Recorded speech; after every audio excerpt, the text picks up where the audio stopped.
Hello students, welcome. Exams आ रहे हैं और ऑर्गेनाइजेशनल बिहेवियर आई नो थोड़ा ट्रिकी लग सकता है, पर फिकर नॉट। इस स्पेशल एक्सप्लेनर में हम 3 सबसे इंपॉर्टेंट टॉपिक्स को इतना सिंपल बना देंगे कि आप बिल्कुल एग्जाम रेडी हो जाओगे। चलो शुरू करते हैं।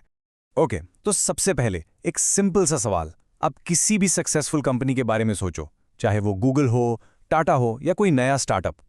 उनकी सक्सेस का असली सीक्रेट क्या है? क्या ये सिर्फ एक अच्छा प्रोडक्ट है या कुछ और भी है? देखो, एक तरफ है एक अमेजिंग प्रोडक्ट, बिल्कुल जरूरी है, लेकिन दूसरी तरफ है अमेजिंग पीपल, एक ऐसी टीम जो एक साथ मिलकर काम करती है। ऑर्गेनाइजेशनल बिहेवियर हमें यही सिखाता है। प्रोडक्ट अहम है, पर असली मैजिक, एक कंपनी का जो सीक्रेट सॉस होता है ना, वो उसके लोग होते हैं। और आज हम इसी को ब्रेक डाउन करने वाले हैं। तो हमारा पहला टॉपिक है ग्रुप बिहेवियर।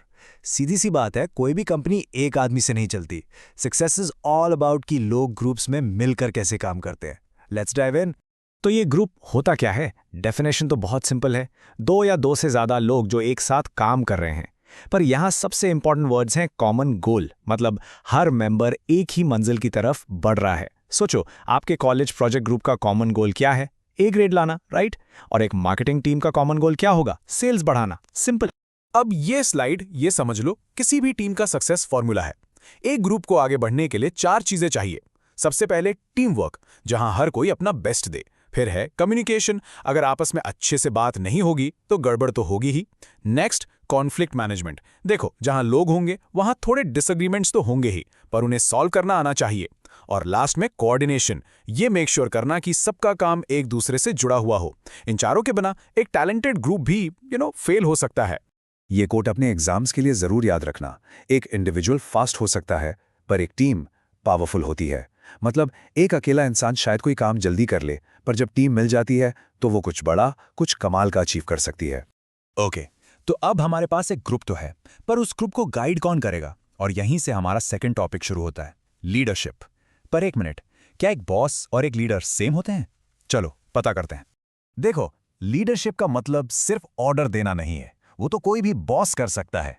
असली लीडरशिप एक एबिलिटी है, एक आर्ट है, लोगों को इन्फ्लुएंस करने का, उन्हें इंस्पायर करने का, ताकि वो कंपनी के गोल को अपना पर्सनल मिशन बना ले। वो काम इसलिए नहीं करते क्योंकि उन्हें करना पड़ रहा है, बल्कि इसलिए क्योंकि वो करना चाहते हैं। तो एक अच्छा लीडर करता क्या है? सबसे पहले वो अपनी टीम को मोटिवेट करता है, उन्हें फील कराता है कि उनका काम इंपॉर्टेंट है। वो गाइड करता है, एक क्लियर रास्ता दिखाता है। जब भी कोई प्रॉब्लम आती है, वो आगे आकर कॉन्फ्लिक्ट्स रिजॉल्व करता है। और ये सब करके वो सबसे इंपॉर्टेंट चीज बनाता है, ट्रस्ट। और ट्रस्ट ही तो ग्रेट लीडरशिप की फाउंडेशन है। ये स्लाइड तो पूरी कहानी बता देती है। एक स्ट्रिक्ट बॉस डर और ऑर्डर्स पर फोकस करता है, जिससे टीम का मोरल बिल्कुल नीचे चला जाता है। वहीं दूसरी तरफ एक सपोर्टिव लीडर ट्रस्ट और गाइडेंस पर फोकस करता है, जिससे टीम का मोरल हाई रहता है। और हाई मोरल वाली टीम हमेशा ज्यादा प्रोडक्टिव और क्रिएटिव होती है। चलो, हमने ग्रुप्स की बात कर ली, लीडर्स की बात कर ली, पर ये सब ऑपरेट कहाँ करते हैं?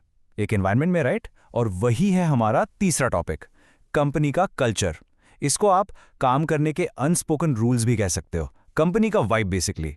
तो ये ऑर्गेनाइजेशनल कल्चर आखिर है क्या? ये है कंपनी के शेयर्ड वैल्यूज, बिलीव्स और नॉर्म्स। आसान भाषा में, यहां पर काम कैसे होता है। ये कंपनी की पर्सनैलिटी जैसा है।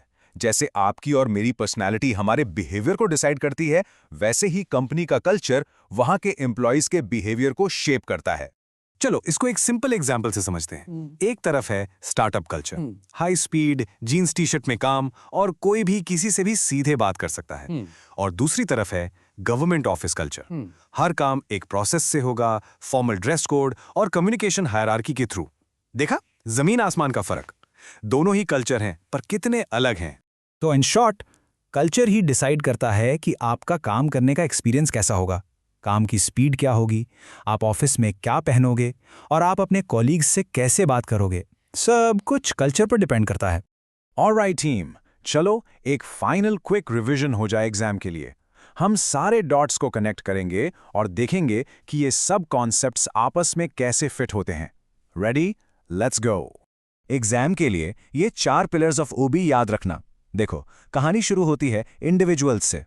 जब इंडिविजुअल्स एक साथ आते हैं तो वो एक ग्रुप बनाते हैं। उस ग्रुप को डायरेक्शन के लिए जरूरत पड़ती है लीडरशिप की। और आखिर में ये सब कुछ एक बड़े कॉन्टेक्स्ट यानी कंपनी के कल्चर के अंदर होता है। समझ आया? एक के ऊपर एक ये सब मिलकर ही एक सक्सेसफुल ऑर्गेनाइजेशन बनाते हैं। और हाँ, एंड में बस एक बात हमेशा याद रखना, आप ऑर्गेनाइजेशनल बिहेवियर पढ़कर सिर्फ एक सब्जेक्ट नहीं सीख रहे हो, आप फ्यूचर के लिए तैयार हो रहे हो, एक बेहतर प्रोफेशनल, एक बेहतर टीम मेंबर और एक बेहतर लीडर बनने के लिए। All the very best for your exams, you are gonna do great.